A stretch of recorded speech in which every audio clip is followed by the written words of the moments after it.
Всем привет! Сегодня у нас короткий расклад, что судьба тебе готовит. И давайте, я думаю, что в долгий ящик откладывать не будем, сразу скажу. Это колода, потому что я уже знаю то, что под каждым раскладом вы спрашиваете, какая колода. Это колода нейроведьмы и деда номер 3. То есть всего пока 3 колод. Кстати, на заставках вы видите по 4 карты. Это я новую колоду рисую. И вот которые с надписями есть же. То есть вчера было 4-4-8. И сегодня 4-4-8. То есть эту колоду я рисую. Ну и вставляю на заставку. Так, это будет колода номер 4. Вот, 3 колоды. Сейчас вы можете взять макеты на бусте, распечатать, можете продавать, кто хочет заработать. Я не против. Авторские права я никому не перепродавал, поэтому не бойтесь, что кто-то заявит на авторские права. Поэтому смело можете брать макеты, распечатывать, продавать там на Авито, на eBay, там какие площадки в вашей стране есть. Никто за авторские права предъявлять не будет. Колоду я создавал, потому что просто хотел, и у меня нет, как сказать, нет того, чтобы я хотел на ней заработать. Мне ничего отчислять не нужно, мне ничего не нужно, лишь бы вы улыбались. Поэтому у кого есть вот такая жилка, можете взять. Тем более колоды редкие, как сказать, штучные экземпляры, поэтому разойдутся как горячие пирожки. Хотите зарабатывать, пожалуйста, я не против. Еще раз повторюсь, мне ничего от этого не нужно. Просто зарабатывайте, если хотите. Если просто хотите себе такую же колоду, можете взять макет на бусте, ссылка в самом первом комментарии под этим видео, и распечатать себе. Ну или совсем для тех, кому не хочется ни печатать ничего, а колоду хочется, то можете зайти в магический чат, там девочка распечатает вам и отправит. Это все на бусте. Итак, я думаю, что давайте начнем наш расклад.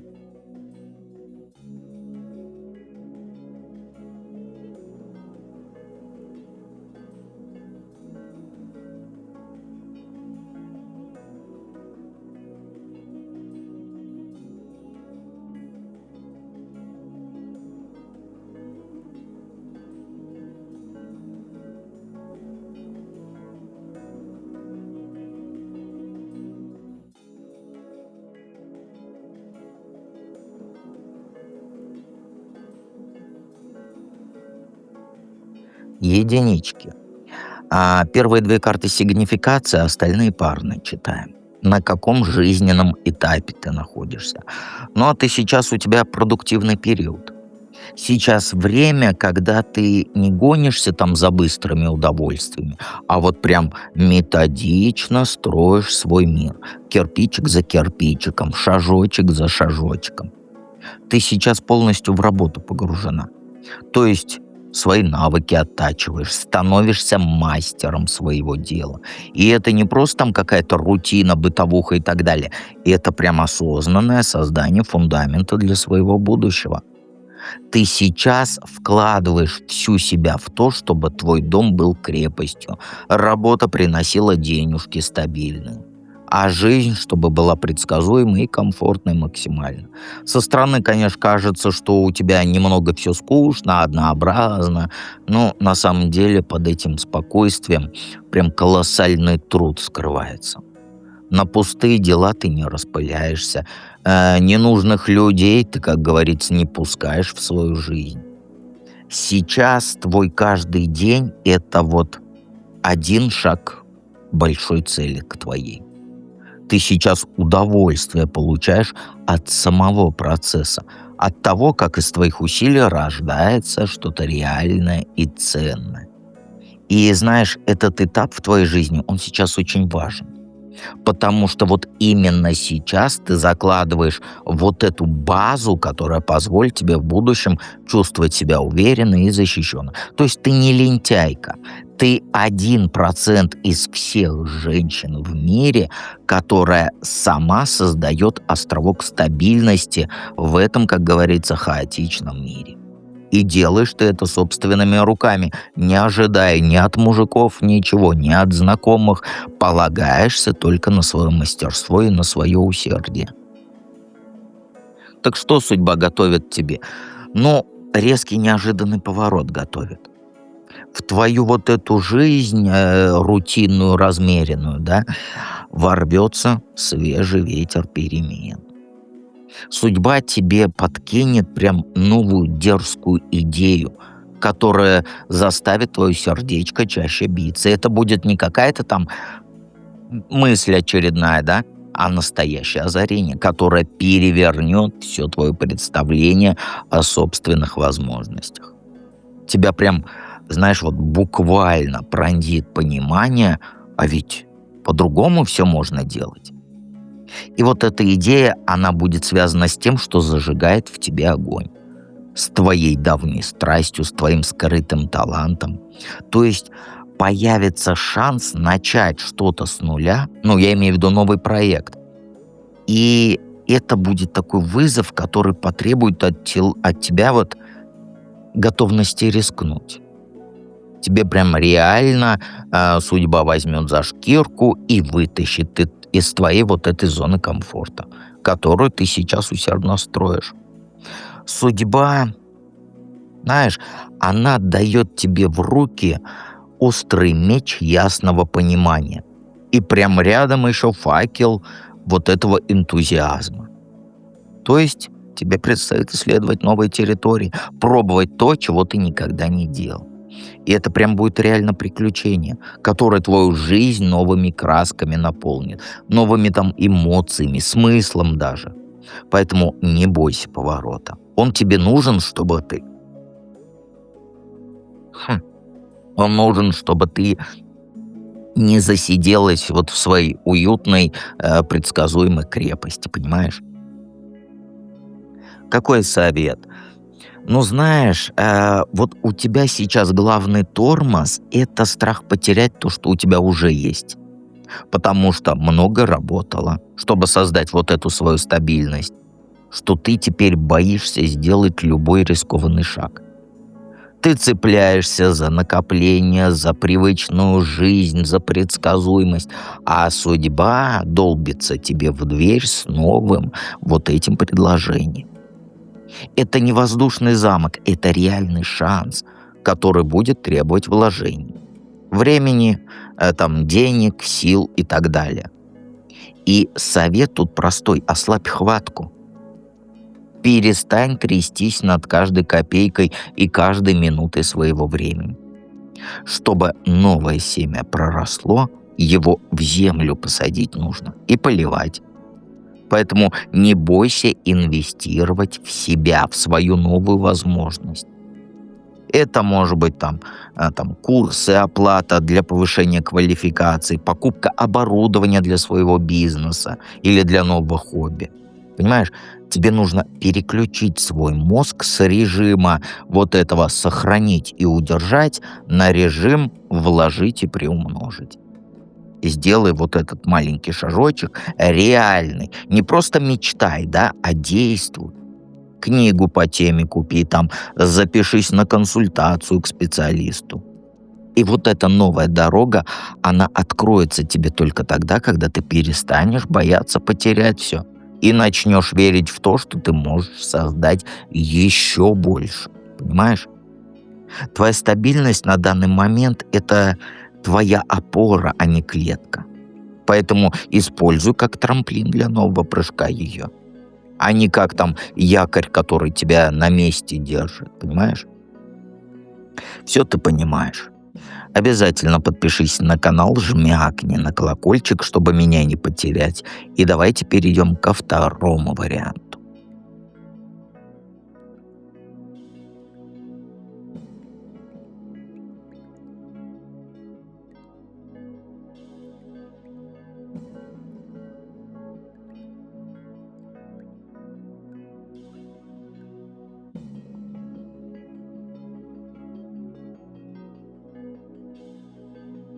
Двоечки, двоечки. Первые две карты сигнификация, на каком жизненном этапе ты находишься. Остальные читаем парно. А ты сейчас в очень странном состоянии. Вокруг тебя вот жизнь несется с огромнейшей скоростью. Сообщения летят, появляются возможности, люди чего-то хотят, все каждую секунду меняется. А ты сидишь посреди вот этого урагана с закрытыми глазами и не можешь сделать ни шагу. То есть ты сама себя на паузу поставила, потому что ты боишься принять неверное решение. Тебе вот кажется, что нужно выбрать что-то одно, что-то правильное, а вариантов-то до хрена, и все они такие вкусные, но непонятные. Поэтому что? Проще вообще ничего не делать. И вот этот ступор — это твоя реакция защитная. Но пока ты в этой раковине своей сидишь, пытаешься там все проанализировать, жизнь же она мимо проносится. Ты в точке сейчас находишься, где твое бездействие стало твоим главным действием. Ты не живешь, ты ждешь. А ждешь ты, когда все разрешится само собой. Но не разрешится. Нет. Этот этап — это проверка тебя на смелость. Вот судьба смотрит, сможешь ли ты глазки открыть свои и выбрать любую дорогу и пройти просто вперед. Или так и останешься сидеть вот в этой своей клетке ментальной, пока все поезда, как говорится, не уйдут. И вот это состояние твое, оно выматывает. Потому что энергии вокруг много, а ты ее не пользуешь. Ты только силы тратишь на то, чтобы удерживать себя на месте. И все. И сериалы еще по вечерам. Эти, как их, забыл. «Золотой век». Что судьба готовит тебе? Ну, серьезную проверку она готовит. Прям настоящую школу жизни. И это будет не какой-то там просто урок. Это будет целый курс, где придется побороться за свои убеждения. Тебя высшие силы забросят в такую ситуацию, где вот есть авторитеты, устои, четкие правила, которые тебе придется либо принять, либо оспорить. Это новая работа с жестким начальником. Это может быть еще также обучающий курс с очень требовательным вот этим учителем. И там тебе придется не просто учиться, а постоянно доказывать свою точку зрения. Спорить придется, конфликтовать. То есть ты будешь вынуждена сражаться не только с другими, но и с самой собой. Со всеми своими вот этими установками старыми. Я бы сказал, конечно, что это ты, наверное, в проживание придешь. Но это или курс какой-то, где ты будешь, как говорится, себе на горло наступать, либо новая работа. Тут одно из двух. И знаешь, вот этот период, он заставит тебя ответить на вопрос, вот во что ты на самом деле веришь. Вот готова ли ты отстаивать свою правду, даже если это неудобно, рискованно? Готова ли ты наступить себе на горло? Знаешь, судьба не даст тебе просто в уголке отсидеться. Она будет постоянно подкидывать тебе вот эти вызовы, провоцировать на спор, чтобы ты наконец-то сформировала свой стержень внутренний. И это будет трудно, это будет максимально энергозатратно, но именно через вот эту борьбу ты обретешь мудрость. Понимаешь? А не просто там набор каких-то чужих ожиданий. Совет какой, а он тут простой. Витать в облаках прекрати и пытаться решить все свои конфликты в голове. Твой выход, он в простом конкретном ежедневном труде. Вот совет карт, он простой. Заземлись. Вот возьми один реальный, ощутимый какой-то проект и начни его делать. Медленно, там, методично, без ожидания, что волшебной палочкой и все, результаты прилетят. Нет. Понимаешь? Нет.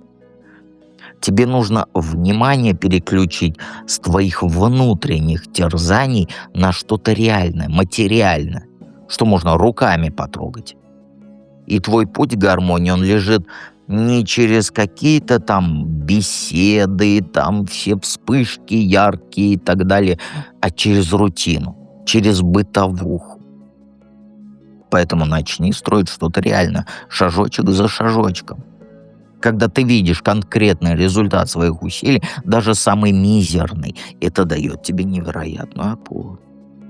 И вот эта задача новая, с новой работой, это будет твоим якорем.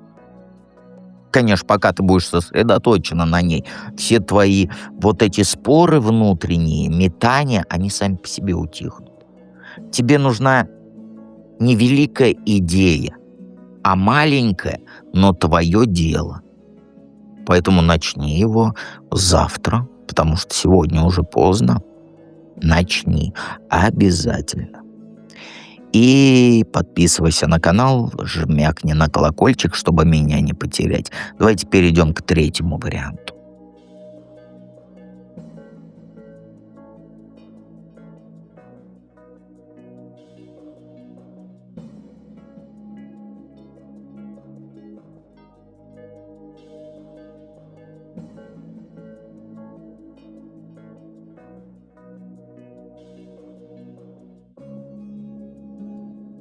Троечки, троечки, троечки, затейницы. Ну, знаешь, давай я буду говорить, как карты показывают. На каком жизненном этапе находишься? На дне. Вот ты сейчас на самом дне. Ну, не в смысле, что все плохо, а в смысле, что ты вот дошла до точки, где уже ничего не чувствуешь. Было удар, было предательство. Неважно, что именно, но оно выключило в тебе все эмоции. Ты как будто, знаешь, крушение пережила, и теперь сидишь среди обломков, но тебе уже пофигу. Это не грусть, это не злость, это полное выгорание души. Вокруг тебя там события могут происходить, люди какие-то там варианты предлагают, зовут куда-то, а тебе насрать. Ой, извините, это не закрытый расклад. А тебе пофигу. И внутри сидит мысль, да какая разница? Тебе говорят там, давай с тобой начнем дело. А ты, я не хочу. Давай с тобой вот это, вот это. Да не надо мне это. Тебе сейчас кажется, что хуже уже не будет. А значит, и стараться незачем. А это опасное состояние. Потому что оно затягивает. Ты отказываешься от возможностей не потому, что они плохие, а потому, что у тебя просто сил нет на них реагировать. Ты научилась быть вот в этом, онемении. Вот это онемение, оно стало твоей защитой. Ты не хочешь больше боли, поэтому решила вообще ничего не хотеть. И вот этот этап, это, знаешь, как будто ты замерла под водой, чтобы шторм пережить. Почему я такой? Я просто один раз вспомнил, что вот в фильмах и так далее такие большие штормы есть же. И я думаю, если нырнуть поглубже, да, то у тебя просто будет вода, а сверху вот этот, шторм. Вот, у тебя так же. Но шторм-то прошел уже, а ты так и не вынырнула. Ты просто существуешь, но не живешь ни в коем случае. У тебя самое страшное, ты к этому привыкла. Что судьба, говорю, что судьба готовит тебе? Она проверит тебя, усвоил ли ты прошлый урок. Поэтому готовься, в твою жизнь ворвется женщина. Она яркая, харизматичная, полна энергии, идей, и она будет как фейерверк. Говорить про там перспективы, рисовать тебе картины вот эти головокружительного там успеха, предлагать совместные проекты якобы по дружбе, который будет выглядеть как билетик в новую жизнь. И она будет так убедительна, так зажигательна, что ты поверишь. Тебе покажется, что она твоя подруга. Тебе покажется, что вот он, этот самый знак, которого ты ждала. Ты, конечно, выходить из своей апатии начнешь, потому что ее энергия будет заразительна. Ты окунешься в эти мечты с головой, начнешь планы строить, надеяться, но это ловушка.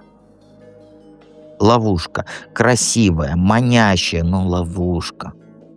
Все, что она тебе предложит, это будет мыльный пузырь. У нее нет ни ресурсов, ни реальных намерений доводить что-то до конца. Она живет в мире своих фантазий. Она придумывает и перегорает. Она, знаешь, она просто будет искать, кого бы еще в них вовлечь. Судьба подкинет тебе эту ситуацию не для того, чтобы снова тебе сделать больно, ни в коем случае, а чтобы ты научилась отличать настоящую энергию от вот этого пустого блеска. Тебе нужно будет сделать выбор. Или снова в красивую сказку поверить, да? Или включить голову холодную и сказать: «Стоп, я это уже проходила». Совет какой? Совет от меня: тебе на 100% нужно идти в проживание арканов. Проработай это все. Проработай. Ты найдешь друзей, подруг и так далее. Ты не будешь одинока в этом мире шторма, которого нет. Твой выход из состояния, знаешь, он не в поиске там новой любви, ярких эмоций, а в наведении порядка в собственной голове. Вот как раз проживание этому поможет тебе. Тебе нужно стать для себя самым справедливым и честным судьей. Перестань винить себя за прошлое. Перестань. И не жалей. Просто признай факт. Вот, да, было больно, да, я ошиблась, да, но я же выжила. Тебе нужно заключить с собой договор. Четкий и понятный. Там первый пункт. Ты больше не позволяешь относиться к себе несправедливо. Вообще никому. Ни мужикам, ни женщинам, даже включая себя. Любое решение принимаешь, взвесив и чувства, и логику. Хватит в крайности бросаться. Твое сердце, оно скоро будет готово к новым чувствам, к настоящей любви, которая придет без вот этих вот фейерверков, фанфар и обещаний пустых. Нет. Ты сможешь ее принять, только если ты будешь стоять на твердой почве, понимаешь? Не ищи спасителя, спасителя не будет. Стань спасителем для себя сама. Когда ты наведешь вот этот порядок в своих мыслях, когда ты четко определишь, что для тебя приемлемо, а что нет, судьба пошлет тебе отношения, которые будут построены на уважении, на равноправии, но сначала суд. Внутренний, окончательный, но суд. И только ты можешь быть там в нем судьей, этим, как его вторая сторона-то, прокурором, адвокатом и прочее. Только ты. Поэтому приходи в проживание арканов. И всегда помни, конечно же, что как бы тебе тяжело не было, как бы ты себя не чувствовала одинокой, я всегда с тобой рядом. Пусть даже и не физически, но хотя бы вот на канале.